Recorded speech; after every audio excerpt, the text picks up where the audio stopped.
We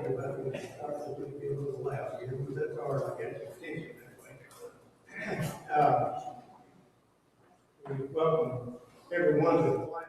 We have some visitors. We're glad to have you and hope you can return sometime and visit with us. Tonight, we're going to be talking about the Levites. Jimmy kind of thought we needed to go over a little bit more where all these different tribes were. And so I had put this slide on earlier. I thought that was good anyway. There we go. And this gives you an indication where all these different tribes are. And that begins with Reuben. And Simeon is right down in the bottom corner. I don't know if it's going to come up or not, but it's right down there, Simeon. And that's Judah.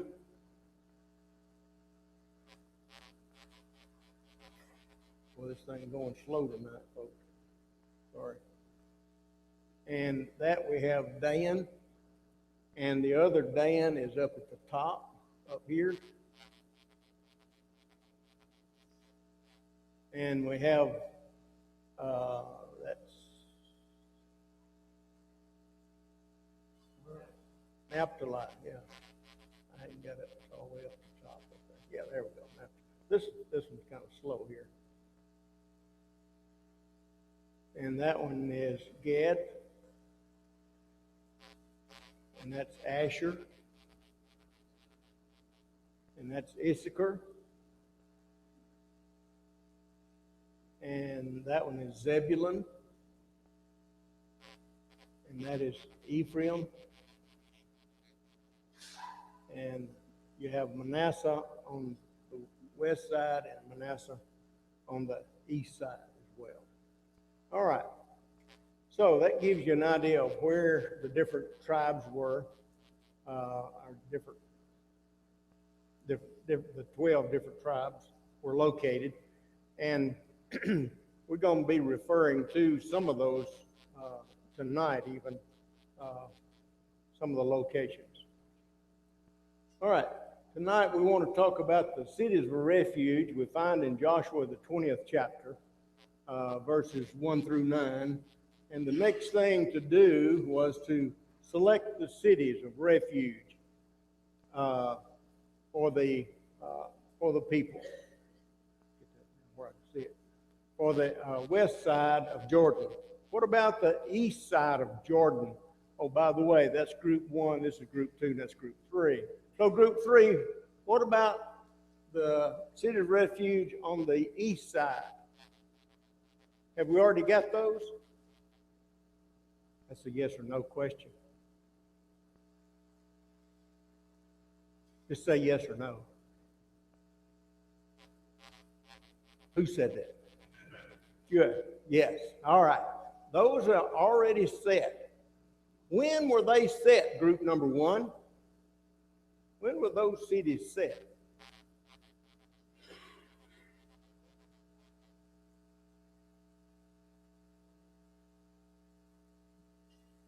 When he first came out of Egypt, and they went up the east side, you remember, and they defeated 2 great kings over there. What was their name? 2? Sihon and Og. Good. All right. And that's when those cities of refuge were set up on the east side. Okay. Very good. All right. So we're going to set some up on the west side here. These cities were to provide a temporary haven, you might say, for anyone involved in a killing where there was a question. Now, does that mean that if you were guilty, that you could go to these cities? Yes, you could. However, we're going to learn what they had to do when they got there. Even a murderer could flee there and be spared from the avenger of blood temporarily. Okay, it didn't last long because there was things he had to do. Well, this thing is refreshing. Oh, man. Okay, So Joshua, the 20th chapter, tells us that the Lord spake unto Joshua, saying, Speak to the children of Israel, saying, Appoint out for you cities of refuge, whereof I spake unto you by the hand of Moses, that the slayer that killeth any person unawares and unwittingly may flee thither, and they shall be your refuge from the avenger of blood. The avenger of blood was the person who was close of kin to that particular person. And they had the obligation, you might call it, to avenge the blood of their near kinsman. So that's what they would do. But when this person who had unwittingly done this deed, accidentally, the head of an axe come off and hit the guy and killed him. Okay. So that guy then would flee to the city of refuge. And as soon as he would get there, he reached the gate of the city, and that's when he would stand at the gate of the city before the elders of the city and declare his cause to them. And then they would take him into the city, and they would give him a place to stay that he may dwell among them. Okay? Then there would be a trial, you might say, that would take place. This was a place of safety only until the trial could be held. Okay? Now, when the trial was held, if the person was found guilty, it's just too bad, because he'd be turned over to the avenger of blood. And then that person would slay him. That was the law. So he would be a victim. If the killing was found to be an accident, and he would have to remain in the city until the death of the high priest. We find that in Numbers, the 35th chapter. He'd have to remain inside that city. If he ever got out of it, what would happen to him, number two? By the avenger of blood could kill him if he come outside that city. Man, you're talking about confinement. That would be confined. It'd have to be in a city the rest of your life. Well, until the high priest would die. Okay, we're going to get into that a little bit later. The city is on the west side, where Kadesh, Shechem, and Hebron. And here they are right here. That one is Kadesh in the hill country of Naphtali. This is Shechem in the hill country of Ephraim. And that's Hebron in the hill country of Judah. The cities of refuge on the east side of Jordan were Golian, Ramoth Gilead, and Bezer. The cities on the east side were set aside before Moses died, and we find that in Deuteronomy, the 4th chapter. These, with cities on both sides, there was one city within a reach of an Israelite who accidentally, unwittingly killed someone, but they weren't too far away, wherever they might be. No more than, what would you say, Jimmy? 20 miles? Something like that. Probably 20 miles from wherever you might be. Probably close enough to be able to get to a city in time to save your life. That's what it would amount to, basically. These cities were a part of the Levite inheritance that we find in Numbers, the 35th chapter, and also in Deuteronomy 19. The cities of refuge on the east side were Golian, Ramoth Gilead, and Bezer. The cities on the east side were set aside before Moses died. Okay. All right. Here are those cities. The only large distance in any of them, I think, would be between Gilead and Bezer. And that's, Golian is in Bashan of Manasseh. Ramoth Gilead is in Gad. And Bezer is in the plain of Reuben in that particular region.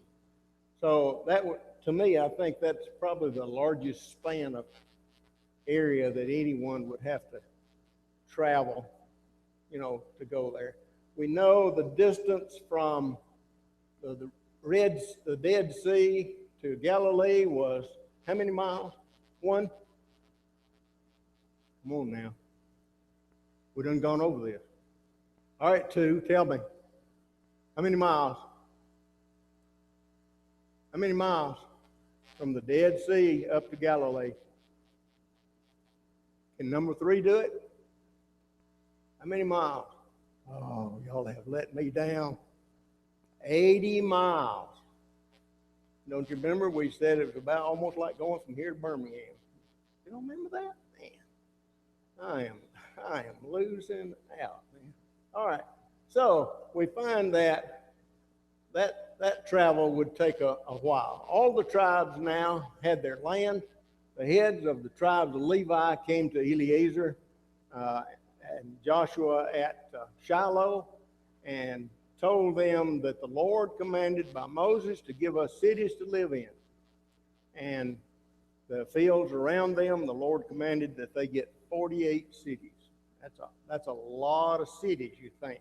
The Levites were not given a normal portion of land in amongst all the other tribes. So their inheritance were the cities. There's 48 of those cities. Yeah. And they're from top to bottom. That's all 48 of them right there. They're not big enough for you to see, I'm sorry. We couldn't they'd have to go to the top of the building to be able to see that. But basically, they had about 1,500 feet on each side from the city, north, south, east, and west. They had about 1,500 feet that they could use for fields and for cattle.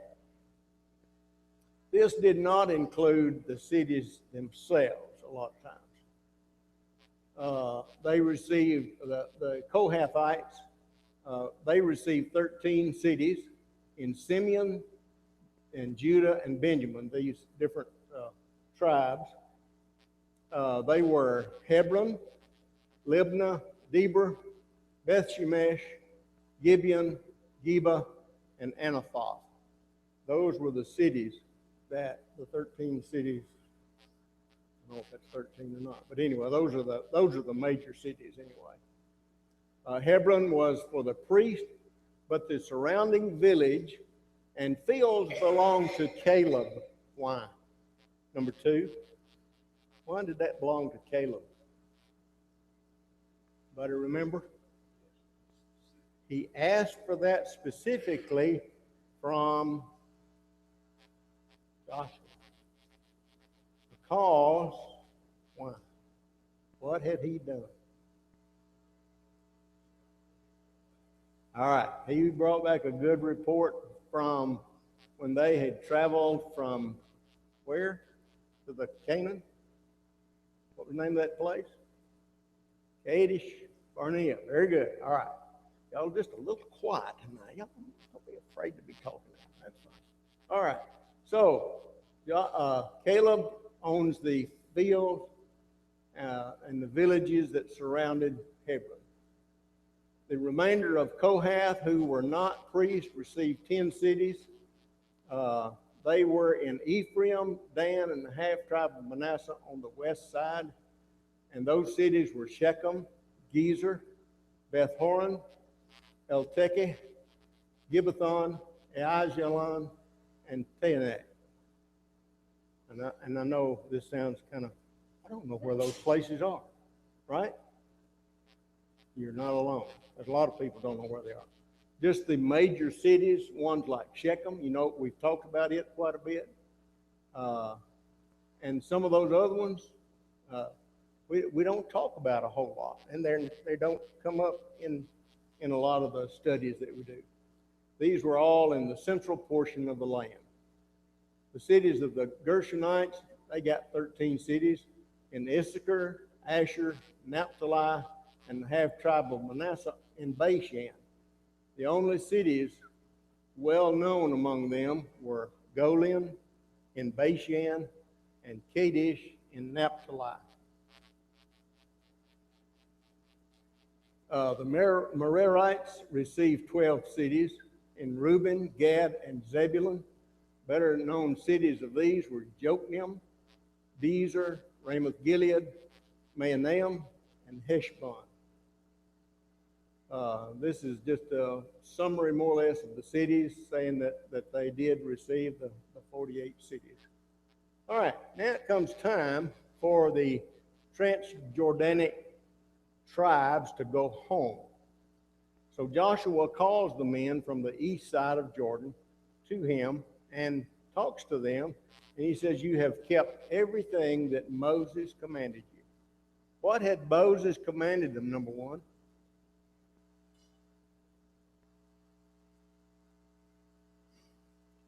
I believe number one's to sleep. What happened? What did these people do? Say it again. They had to help them take the land. Thank you. I'm glad you got a helper there with you. All right. They had to help take the land. And in doing this, they followed every order. And that's what Joshua tells them. You followed all of my orders. You have not abandoned your brothers in war. And in time for you to go back, it's time for you to go back to your land, your families, to the land Moses had given them. Hold fast to the Lord and serve him with all your heart and soul. We can take a little note from that ourselves today, can't we? To hold fast to what God has said. He goes on and tells them more. Joshua blessed them. He sent them away. These men were returning home. They had much wealth. In the spoils of war, they had gotten things like silver and gold, livestock, clothes, bronze, iron, those kind of things. Why would they get things like that from war? Does that make sense? I mean, we send guys off to war today, and they don't come back with anything like that, do they? Buford can tell you they don't come back with anything like that. But they did back then, and the reason was because when they went to war, they carried a lot of their possessions. Whether it be gold, the horses, they would pull their chariots and those kind of things. They may have them draped with a drape of gold or silver or something. And of course, when the war was over, the victors would get all the spoils. And that's what these guys did. And they got quite a bit of wealth, you know, and the ones there on the west side did the same thing. They got a lot of wealth as well. So Joshua instructed them to share with their brothers who stayed behind and kept the families while they were gone. Okay? So we find that in Numbers 32. So the fighting men from Reuben, Gad, and half-tribe of Manasseh left Shiloh and returned to the land of Gilead to their possessions. Remember that only 40,000 actually went across with Joshua and the other tribes to fight on the west side, to take all of the land. Well, that means that Reuben, Gad together had about 80,000 men of war. Manasseh had about 25,000. So you're talking 100,000 or more. So that leaves about 60 to 65,000 men of war who did not cross over and help fight on the west side of Jordan. So we had about 40,000 that crossed over. Was there a reason that 60,000 or so had to stay home?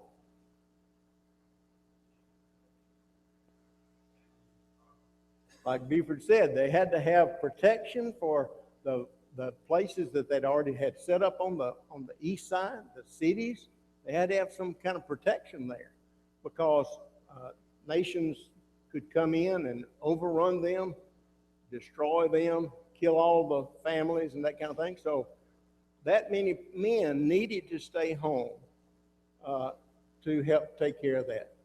But they did not help take the promised land. Those men who stayed to protect the families did not have opportunity to gain all of this wealth. And that's the reason that Joshua told them to share what they had received.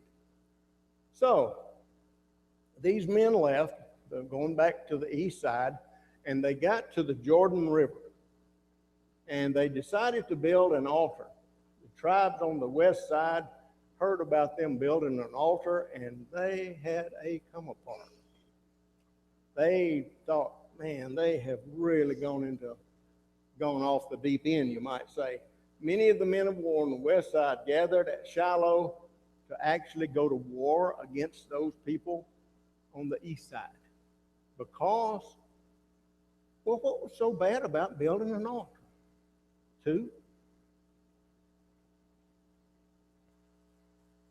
anything wrong with building an altar? This was not commanded of God. Now, so what were these people thinking on the west side that these people on the east side were doing? But they were worried about they were going to get into some problems and cause problems with all of Israel by building this altar. And before going to war with them, they at least took the initiative and sent Phinehas, the son of Eleazar, the high priest, and 10 princes to inquire about this altar.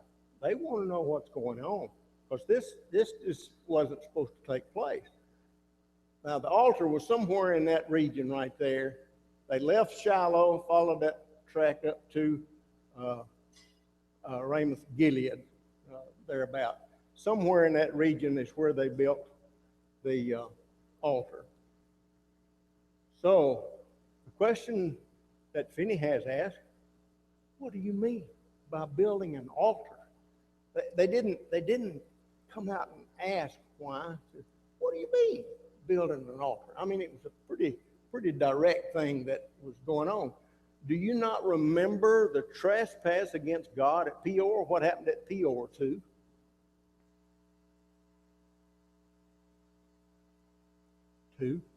Hello? What happened at Peor? What? Balaam and Balak got together and they were going to have a lot of problems, didn't they? Yeah, before it was all said and done. We have not cleansed ourselves from this transgression even till now. That's what Phinehas told them. What kind of problems was it they had? They intermarried with foreign women. Those kind of things were going on. Remember? Today, you rebelled against Jehovah, and tomorrow, his wrath will be upon all Israel. Now, how did he know that? Because if the land is unclean over there, y'all just come on over here on the west side, and we'll give you some land over here. You know. But remember the sin of Achan. What had Achan done? Number one, what had he done? Yeah, he took some of the spoils from, what city? Jericho. Jericho. All right. And then, if you remember, the whole Israel suffered in what way? Number 3. How did Israel suffer when Achan took something? Number 3. They lost the battle with Ai. And about how many men died? You remember number 2? 100. How many? 1,000? 30 is in the 30s somewhere. All right, so there was a lot of people died because of it. And so the men from the east side answered, the mighty one God, Jehovah, he knows why we did this. There's no question in his mind why we did it. If this is a rebellion that we have built this altar, then God will exact penalty against us. If we've built this for contentious purposes, God will come down on us hard, okay? Basically.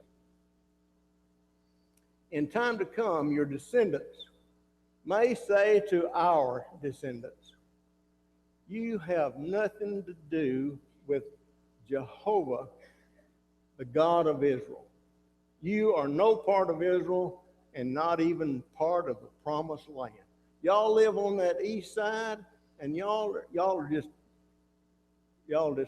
different folks from us. So, what did they do? They built an altar. So we thought what we would do is build an altar, not for burnt offerings, but for a witness between us from now on, so that if the question arises, then our children can say that this altar is built after the pattern of the Lord's altar to be a witness that we do have a part in the worship of Jehovah. To rebel against God was not in our minds when we built this altar. So this was built as a what, number one? Remembrance or a memorial. Have we heard of another memorial that was built prior to this, way back, number three? Where was that other memorial built? Number three. Man, number three's letting me down tonight. All right, number two, where was that other memorial built? When they crossed the Jordan. Remember that, number three. They crossed the Jordan, and they took stones from, where, number three? From the Jordan. Good. I'm glad y'all finally woke up. All right. They took stones from the Jordan and brought them out, and they built a memorial. And that was to help parents tell their children what, number one? What all had taken place there. Yeah, how God had dried up the Jordan. It dried it up to the point from there all the way down to the Dead Sea, and it rose up a wall. And it went all the way back to the city of, who knows that? Number two, anybody number two know that city? What's the name of that city? Adam, very good. Everybody knows Adam. All right, back to Adam. How tall did we think that water wall might be that the children of Israel walked beside of? It could have been from 150 to 200 feet high, because Adam was a long ways back up the Jordan River, and the Jordan River dropped about 1,300 feet from Galilee down to the Dead Sea. So it's a real steep, the water runs really fast. Now, there are places where it is very calm. Where do you think that might be? Who might have used the Jordan later on in life for something?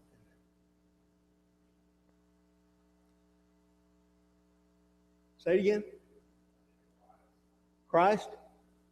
Yeah, he was there. Who else might have been there with him? John the Baptist doing baptism. John the Baptist baptized in the Jordan, remember? Okay. All right. So when Phinehas and the princes, they heard this response from the people on the east side, they were very pleased, really, that they had done this. Today we know that Jehovah is in our midst because you have not sinned against Jehovah by doing this deed for the right purpose, you have delivered our hand of the Lord. What did he mean by that? How would they have delivered their hand? Because they was fixing to whoop upon them. They was going to go to war against them if they had done something wrong, which they did not. They returned to the west side, delivered the report to all the people, and they were pleased. And the monument was called what? Ed. Ed. E-D. Ed, meaning witness. Okay. All right. So God made a promise to Abraham in Genesis, the 12th chapter. And that promise to Abraham was that he would give this land to Abraham's descendants. Remember that? God gave unto Israel all the land which he swore to give them and to their fathers. We find that in Joshua, the 21st chapter, and verse 43. They now have possessed the land, and they dwell in it. The Lord gave them rest from their warfare. They did not, there failed not aught of any good thing which the Lord had spoken unto the house of Israel. All came to pass. What does that tell us about God's promises today? Number one, when he says it, he means it. And what he says, he will do. And if he tells you something, you better do it. Okay? And that's the crux of the matter right there. You have to do what God says. So we find that in Numbers 34. After a long time, when Jehovah had given Israel rest from their enemies, Joshua called the leaders of the tribes to him, and he told them, he said, I'm getting old. I'm advanced in years. How old was Joshua when they entered the land? At least 40. He was older than that. He was close to 80. Close to 80. Yeah. All right. So he said, you have seen all that Jehovah has done to your enemies. They've seen how God had, the things that they had, how God had taken big nations. Some of them were as many as the sand of the sea, and yet God destroyed them with Israel chasing them, you might say. And some of them were killed by, anybody remember? Some big stones, hailstones or rock stones. We're not sure exactly which. It may be hailstones, but that would be some huge hailstones, you know, that kill you. And some of them, even in the U.S. of A., get pretty big from time to time. Softball size, I think they'd pretty well do you in if you was out in it. But the thing is, not only this, but some of the nations were driven out by something else. Hornets. Yeah. And they were driven out. Joshua told them, he fought for you. He gave you this land.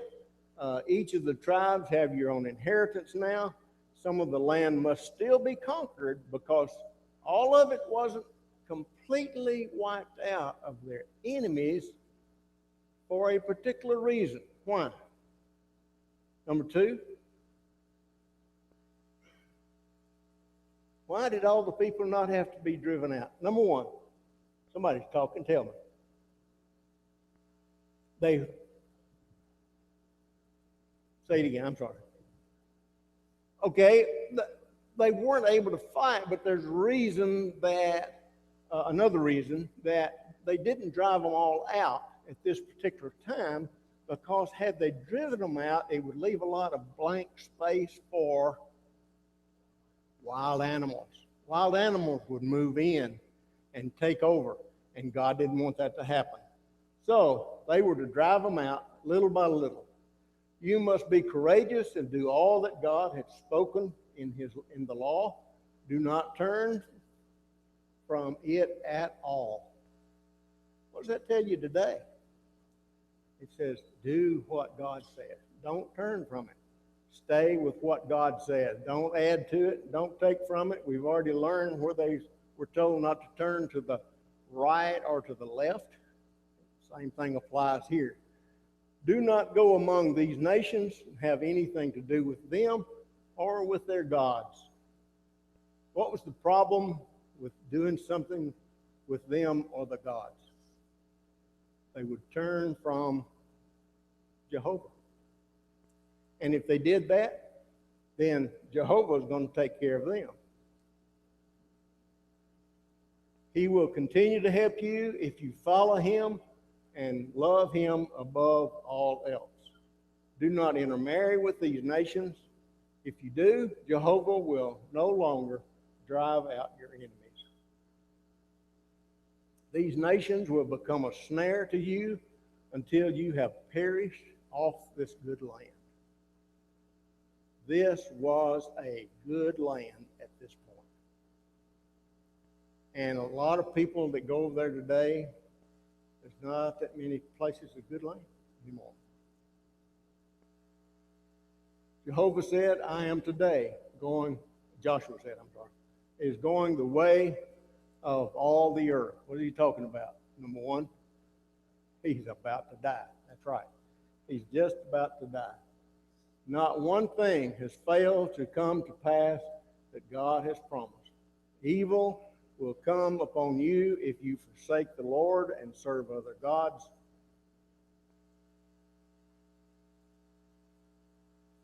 How did I do that? I have no idea.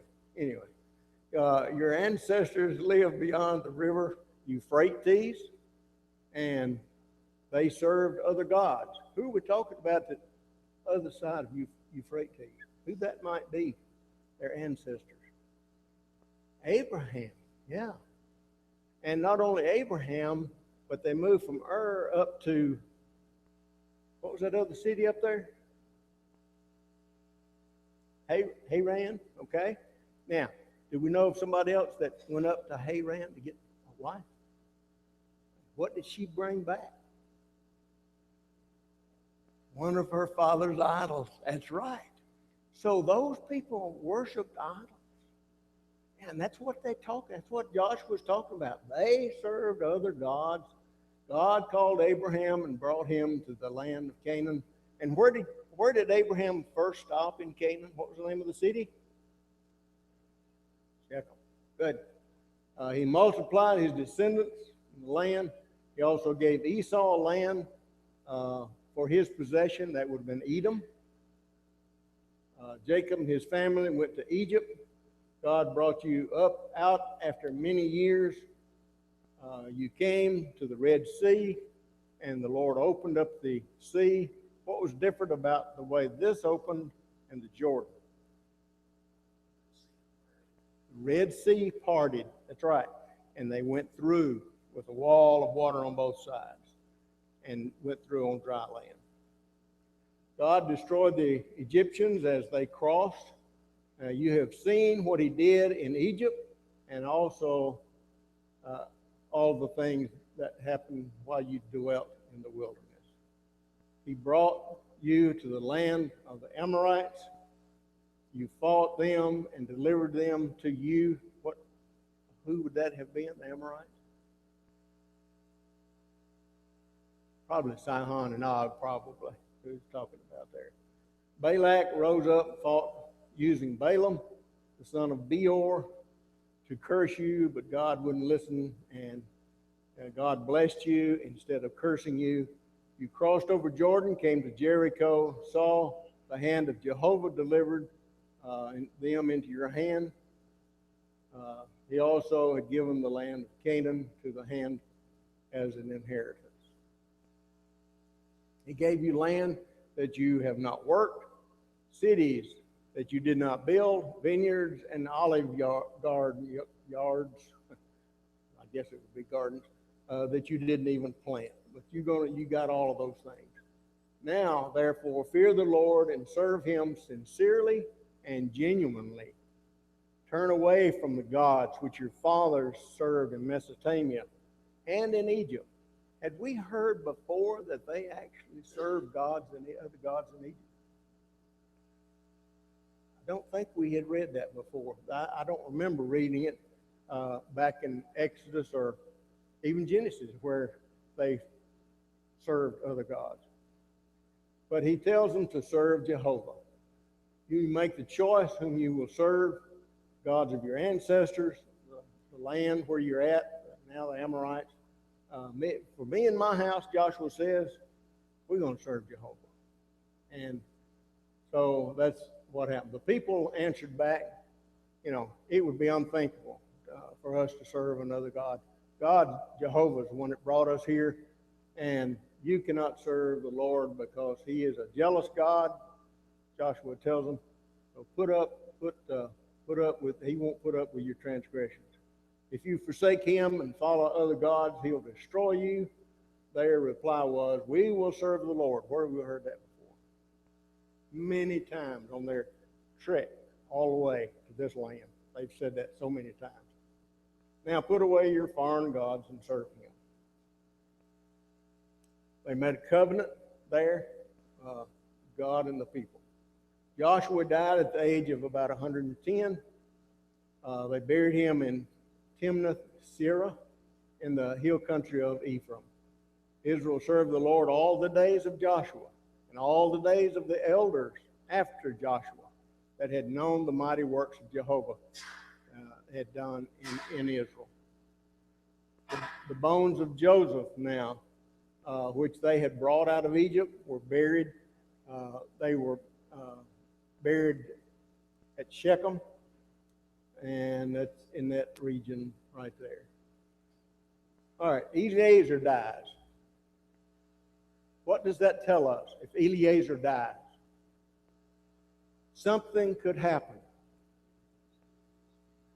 Whoever was in the city of refuge could go free.